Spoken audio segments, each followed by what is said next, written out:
what I mean? This is your boy Omega. Welcome to a brand new Comic Crusaders special, Geek Fest special at that, #2 of the year. You know what I mean? They're out there touring, showing the dopest films in independent pop culture throughout, comic book conventions, which is fire. Not something that it hasn't been done before. So a big shout out to my homie right there, the big man himself, Big O, for putting this together. Now, I'm talking about that because we got one of the big homies right here that has an amazing film. I had to see this twice because I'm a fan of practical effects. So let me tell you, my homie right here put something together that is a masterpiece. It's fun. It's funny. I gotta ask these questions about his films. He's a producer. He is a writer. He is the man. He's a future legend in the making. He's about to have the greatest film ever made. The one, the only Norm Conye. Hey, dude, that's like an epic intro. I'm like, I better have my A game on for this for sure. You have your A game on because you got this 5 flick, the Conquest is touring through, Geek for, like I said, practical effects, funny, fun, poking fun at geek culture, but you got that sci-fi taste. I mean, you're doing everything, Norm, but we're gonna roll it back just a tad before we get into all that madness, if you will.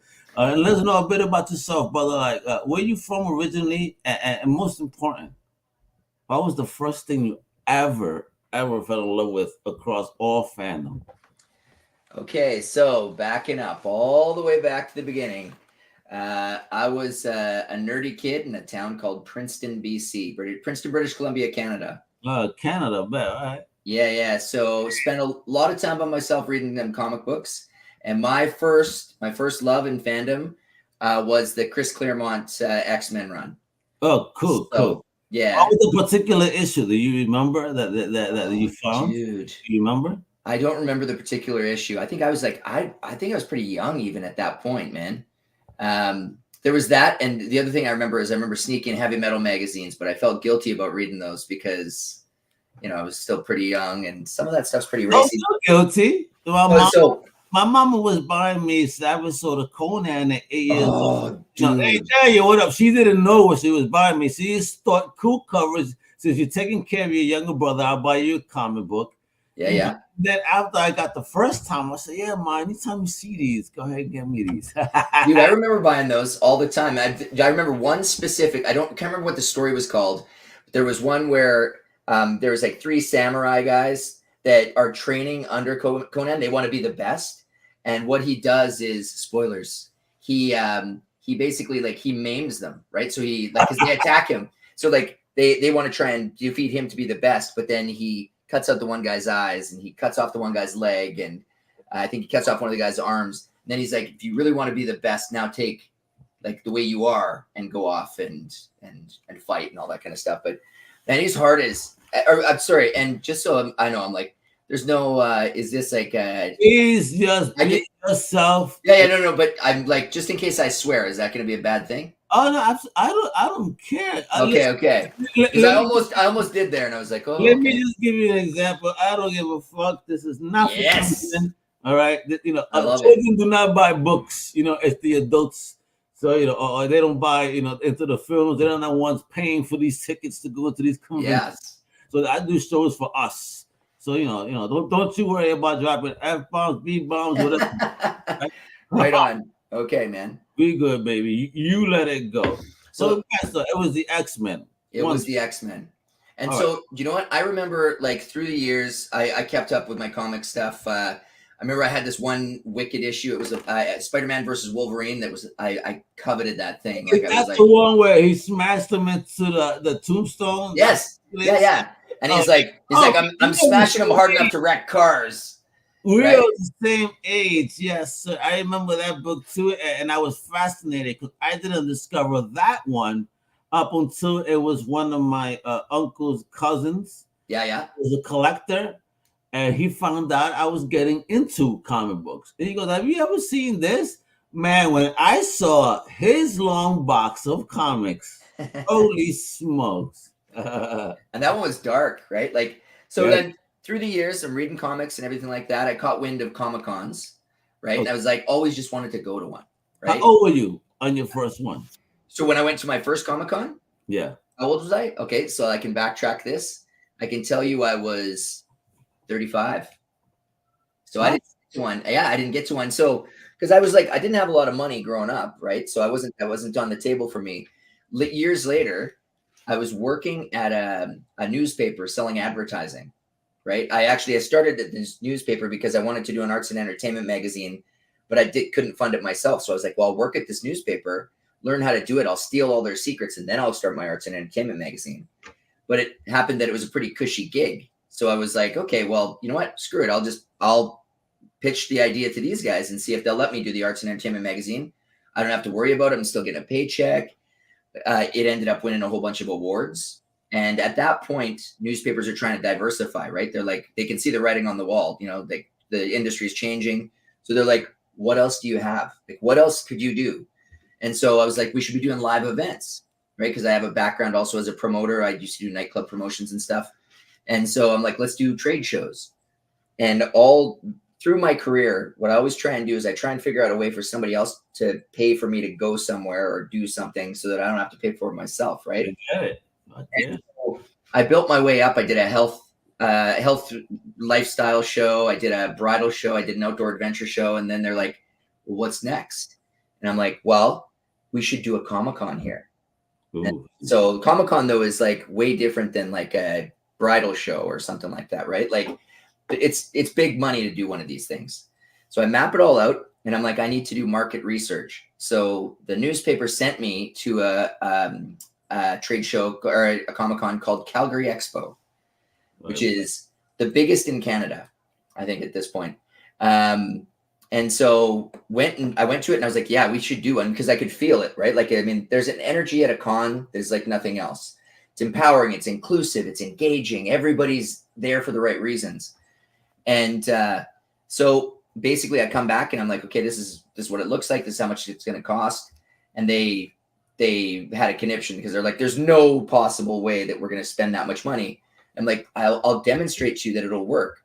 So I started doing these individual celebrity placements, right? So I started kind of mainstream with George St. Pierre, who is like a MMA star in Canada, UFC champion. Did an event with him. It was huge. We just got him to do signing at a car dealership. Okay.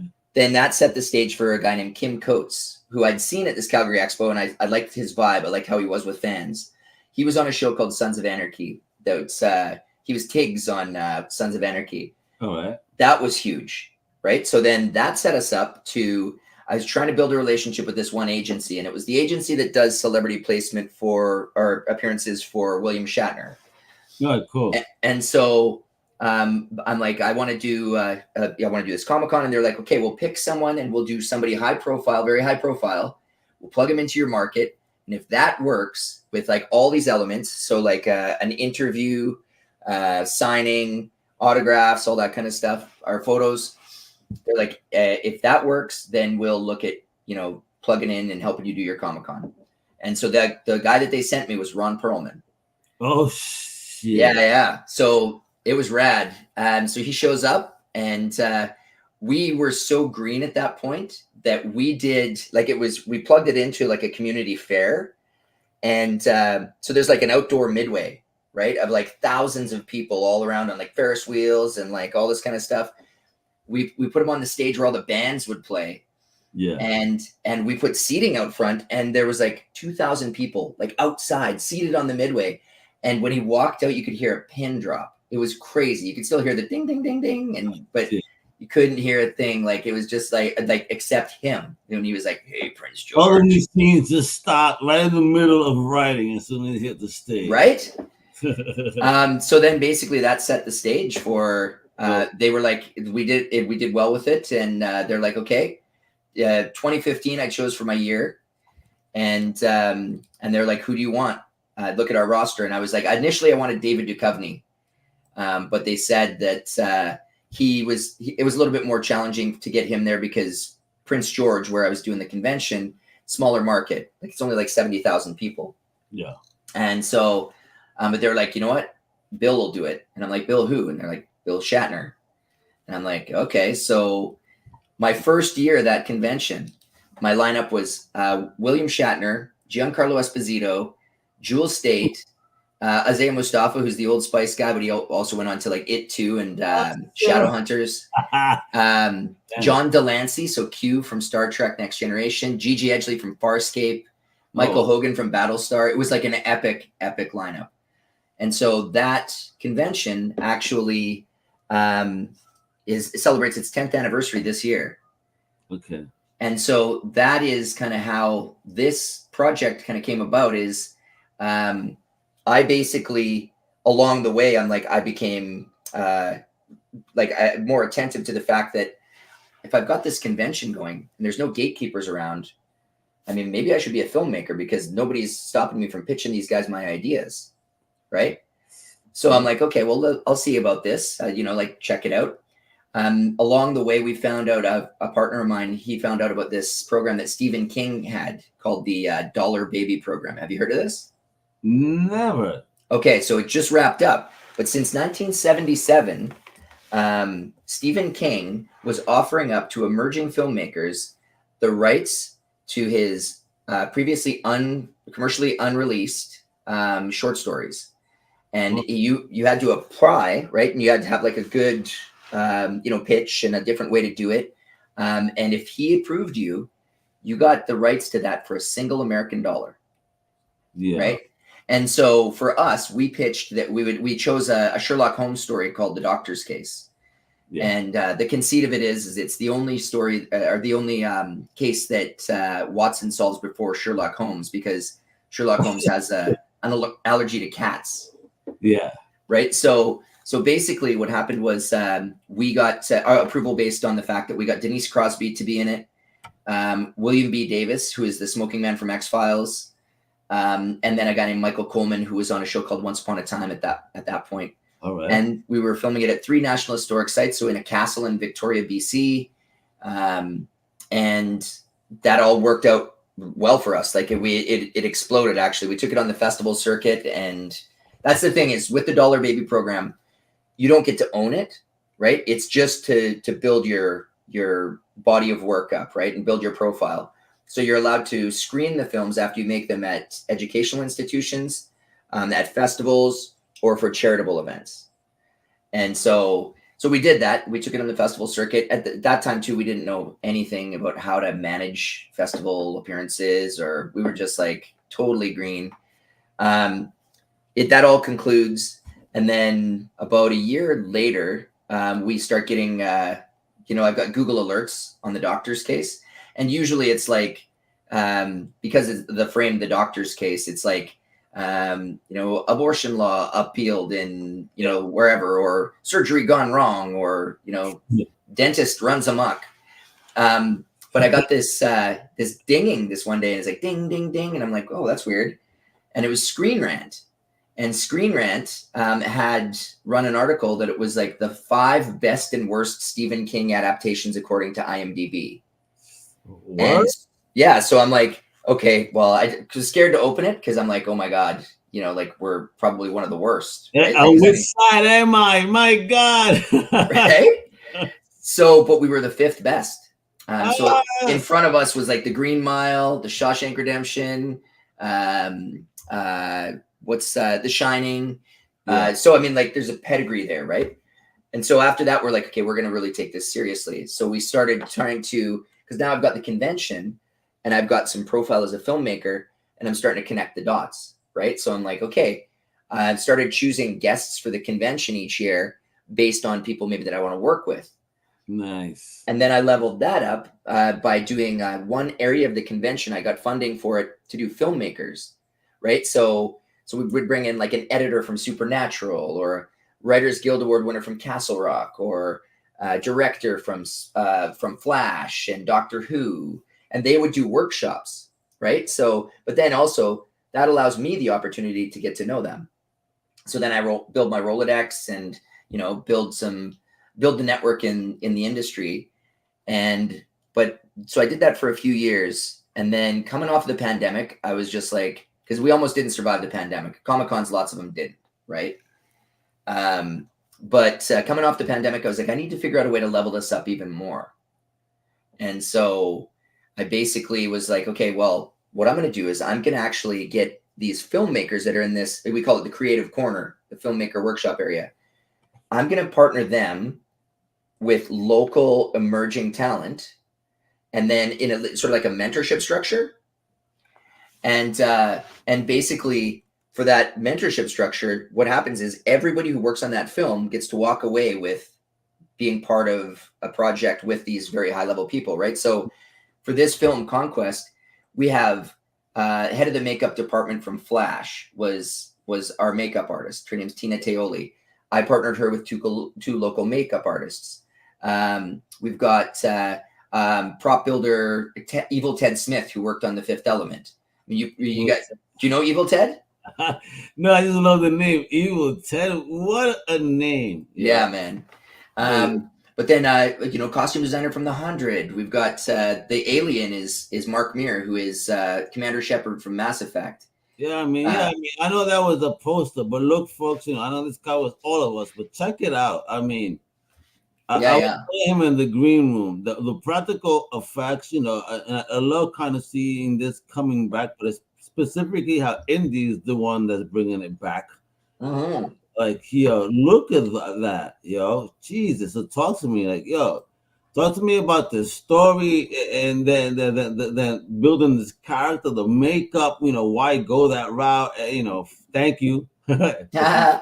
That's awesome. Well, so the story, for anybody who's like tuning in or whatever, it's about an incompetent intergalactic conqueror who crash lands at a Comic-Con and tries to subdue the locals before his counterparts get there. So actually, bring that up one more time. I'll show you something here. The poster. Bring up that poster again. So on the left there, do you know who Ming Chen is? Of course. I mean, I met the homie. He was up to me when the last time I saw him was Big Apple Comic-Con. Yeah, man. So I mean, he's con royalty, really, that guy, right? But I mean, like, he's just a guy that also we plug him into so much stuff. Like, we do like a celebrity karaoke with him when he comes to town every time and all that kind of stuff. But so anyways, so the conceit of it is this, it's like a fish out of water story. The alien shows up at the convention, and basically everybody thinks he's in cosplay. So there's like a mistaken identity there. He thinks he's conquering it, and it's just like, it's a really fun little romp.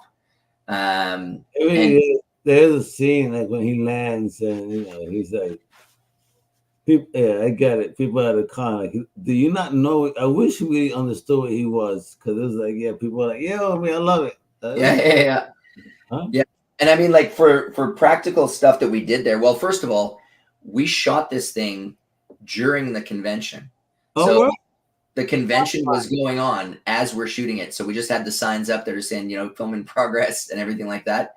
So all those people that you see, they're just like, they're on camera because they were at the convention.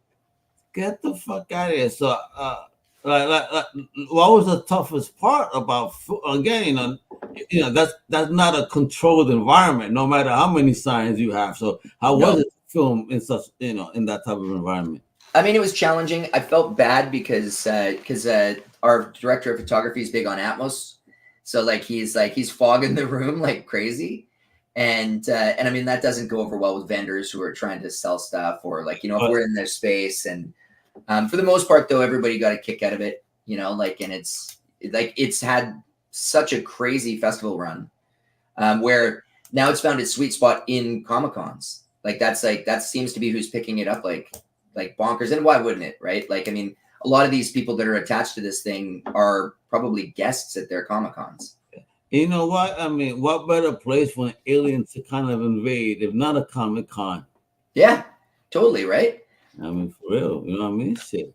I mean, again, so you're saying that you filmed this at the Comic-Con. Was this over the course of a weekend? Was it a day? Was it a couple single of hours? Day?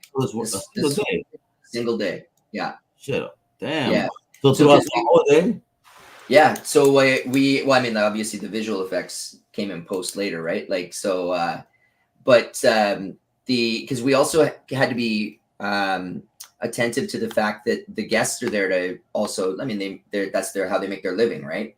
So we can't keep them off of the floor for too long. right? So because they want to get back to their tables, they want to interact with fans and all that kind of stuff. So yeah, it was single day, but I mean, it turned out so well, and yeah, man, it's like something I'm pretty proud of. And we actually just got approval. We got some funding from Rogers Indigenous Film Fund to actually adapt it into a feature. So yeah, there'll be more to come for this. Thank you, Lord. We need some more geeky fun like what you have done with this film. Like people don't know. So talk to me, because I'm showing it up screen. Geek Fest LA, that's my man show right there. Geek Fest FilFest. Again, big shout out to Billo. So talk to me how you even got involved and found out about Geek Fest and submitted. So I mean, we targeted some Comic-Cons. Once I started to see we were getting invited and picked up, we basically were like, okay, well, who are the major players in this space? And I don't think that there's a bigger player in convention film festivals than Geek Fest. Right? Like this is like the fact that in one, if you're one of the lucky official selections for this fest, you're screening at like a dozen Comic-Cons, like, and not just like they're all big Comic-Cons. Oh yeah, Billo don't play. It's quality conventions that you'll be seeing. Again, he's trying to always expand on where it goes. You know what I mean? Al, is this the right time to tell about my awesome new comic that's going to turn into a movie? You know what I mean? Hey, listen, if you want to work with somebody, if you see what Norm did here, let me tell you, Jens, yeah, you'll be a big fan. You probably want Norm to be the man behind the camera and the idea. I'm digging what you did here. I mean, where did the real inspiration come behind the idea? What was there any particular story when you were young, or what that kind of made y'all think about this type of story within a convention?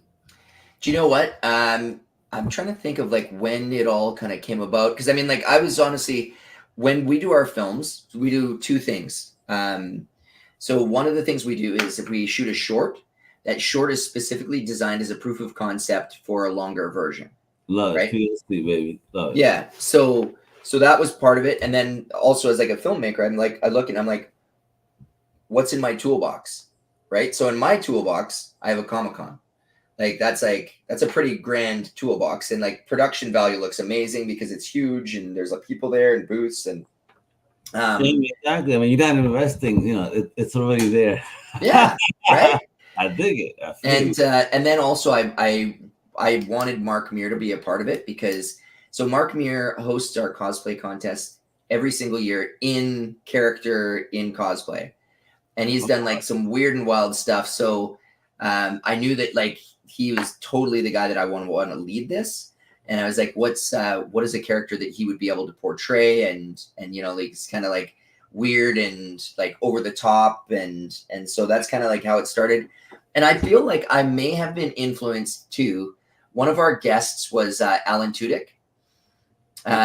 So it's possible that I may have also been influenced by Resident Alien. Yes.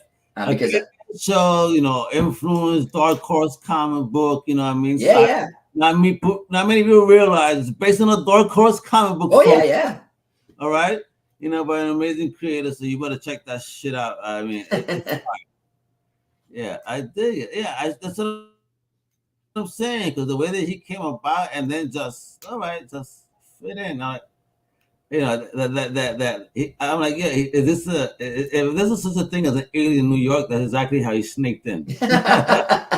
Totally.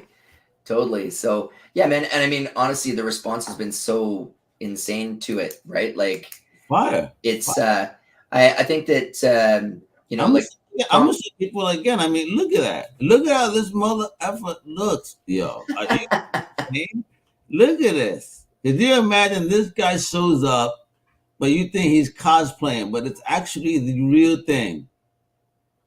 Yes, folks, it's real. It's real.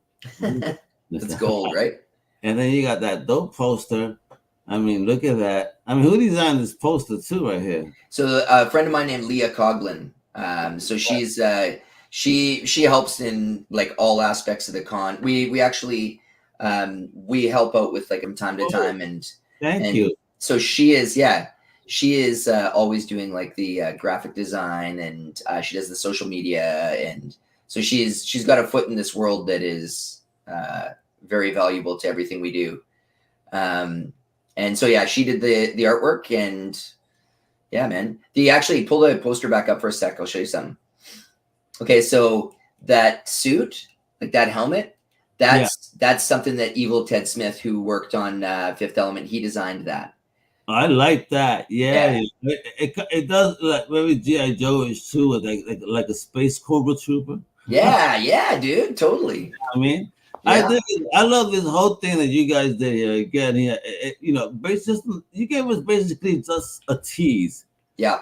This fan film, right? An absolute tease, folks. I mean, listen, if you thought the strip club tease were bad, this is just bad. It makes you want more. You're like, this guy's like, are you? Come on, what's going on? Like, so you know. But I'm glad to hear there's a potential for a larger. Yeah, it'll happen.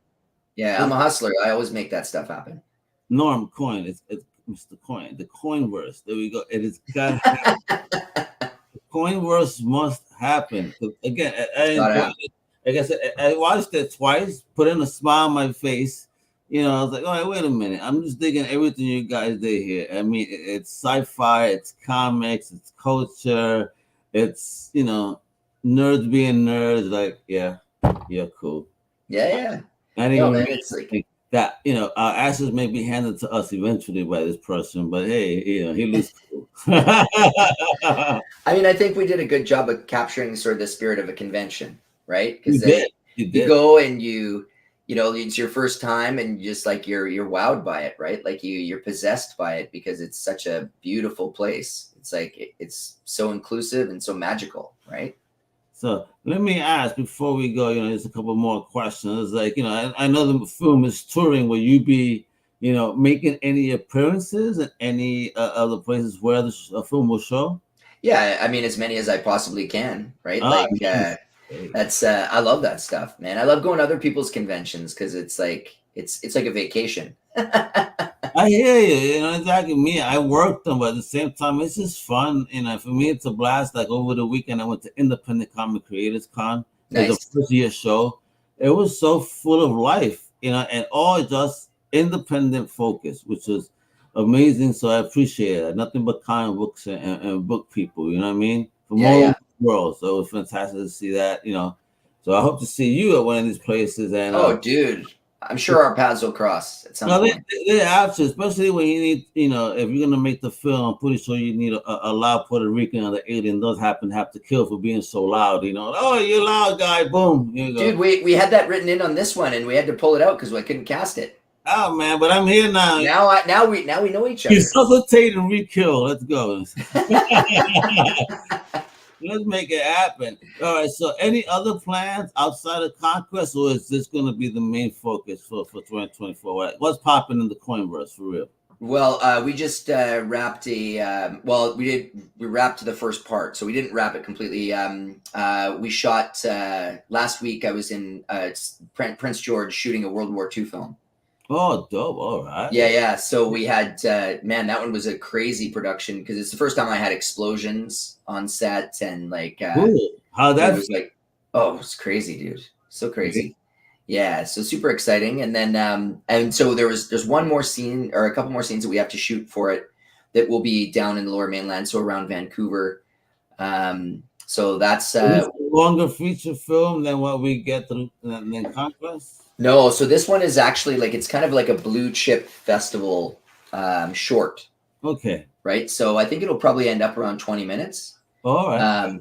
But it has like a crazy message, and the crew that was on it were all like creme de la creme. This thing is gonna be big. Yeah, you watch. World War II stuff. So yeah, don't fuck with me. I can't wait. Then. Oh yeah, dude. So all of our like the guns that were used in it, the costumes that were used in it, they were all actual like World War II, right? So it was like there was very little in the way of like replica. Oh wow. Yeah. Right. So, and the one guy who wrote it, he's a fellow named Michael John Fuller. He was actually, so he wrote in it, starred in it, and executive produced it. And this guy was part of like why he did this story. He was a huge military historian slash dealer in, like, he would buy and sell like tanks and airplanes in North America that were like World War II and Sound like Deathstroke. right? Yeah, exactly. So yeah, man, it's gonna. I'm super excited about it. It's honestly was like probably one of the most complex things that we've ever had to shoot. Oh, but wonderful. Because again, this is gonna show people your talents. You know, the variety and the talent you got. 'Cause let me tell you what you did here is amazing. Now Thanks, you're getting me exciting for this World War II, John. So where am I going to be able to see this? I mean, it'll be at the big film festivals for sure. Like that's like I said, it's blue chip. But I mean, we don't know exactly where that will be because it'll be dictated by when we actually finish it, like when it's all produced, right? I mean, I know where I want it to premiere. Indie, man, go indie. I was in the film, you know, shout out to Steven Sorrentino called Emperor of the Father, and it won a couple of independent awards throughout the world. I was like, holy smokes, you know what I mean? I was in this little thing. Love it. No, so, man, that's awesome. I again, I'll support India. I dig, you know, I dig the mission and the plan and where it could lead to. You know, that's the key. So talk to me before we go. Lastly, what Barker Street Cinema? What's that? So Barker Street is our production company that we did Conquest through. So through the years, we did that The Doctor's Case, so the Stephen King film that I told you about. Okay. We actually, during the pandemic, because there's a community of these dollar babies, right? So other filmmakers who have actually done the dollar baby and then went on to bigger things. And one of them, the most famous dollar baby, is a guy named Frank Darabont. You know Frank Darabont? Oh, yeah. Yeah. So for people maybe who are listening who don't know, Frank Darabont did a dollar baby. He went on to make The Shawshank Redemption, The Green Mile, and he was the showrunner for Walking Dead. Yeah. So there's a pedigree attached to this community. Nice. And so it's been going since 1977 because it was he started it after the success of The Shining, and basically every year up until maybe 2016, it was maybe one or two that he would allow each year, and so through the years that's like becomes a body of people, a community, and then he opened it up a bit, and so during the pandemic, he actually allowed us because we like the value for a dollar baby filmmaker is to actually screen at festivals.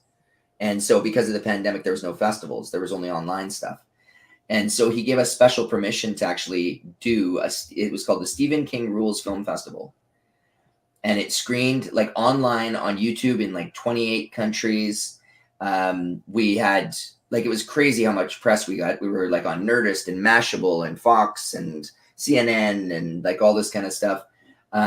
So we don't like at that point, Barker Street didn't just do films. We started to kind of lean into like maybe doing festival stuff. And then we did a pilot for a TV series with Leanna Vamp. Do you know Leanna Vamp by chance? I'm familiar with the name. Vamp. Yeah. She's a huge cosplayer, and Mark Meir. And it was like a paranormal investigation series with a pop culture flavor. All right. But yeah, man, I mean, like it's always kind of grounded in like pop culture and genre and all that kind of stuff. So okay, it was the Coinverse is vast and expanding. I am digging this, homie. I'm digging it. So I don't want to take too much more of your time. So you know, all good, buddy. Thinking what you're doing again, folks. Let me show you this poster one again. Because listen, I need you to go to a particular website. Because when you see this movie pop up, look up for a con near you where Geek Fest is going to be at. So you go to geekfestla.com, and then you could check out where this movie will be playing for you. And what's going to happen, you can even vote on it. And let me tell you guys, not for nothing, but I think that this is one of the heaviest contenders on deck at the show. Oh, that's awesome. Yeah, because I dug it. Cause I watched it a couple of times again because it's just the practical effects. The story is unique. It's different. So again, thank you. not hacky. We're there. We're having some fun with some Yeah. OG stories. So thank you for that. And I can't wait to what else happens. Again, if this expands, holy shit, I think it's gonna be fire. I can't wait. Finally, we're gonna have another awesome geek movie coming our way. That's not Marvel or DC, folks. All Well, right? thanks, man. That's awesome. The beginning of the Coinverse. Yeah. I love it. All right, Love it. So check out the Geek Fest LA website so you know where you can check out this dope film. But most importantly, of course, you can follow my man Norm on social at Norm Coyne, and that's Coyne for Coin, all right? And of course, you can also check out the business over at Barker Street Cinema. So the love, you know what I mean? And that's right, Jens, right? I love uniqueness too, just like Jen says. I absolutely agree. And that's what this movie is all about. So again, post it one more time because I just of showing that look. I mean, I always get happy seeing stuff like this, and especially like that. Wi-Fi, damn, gets me excited, yo. You know what I mean? Thank you for being one of those amazing creators, for my fans too, creator. Thank you so much for sharing in your vision, being bold and being brave enough to put your stuff out there, yo.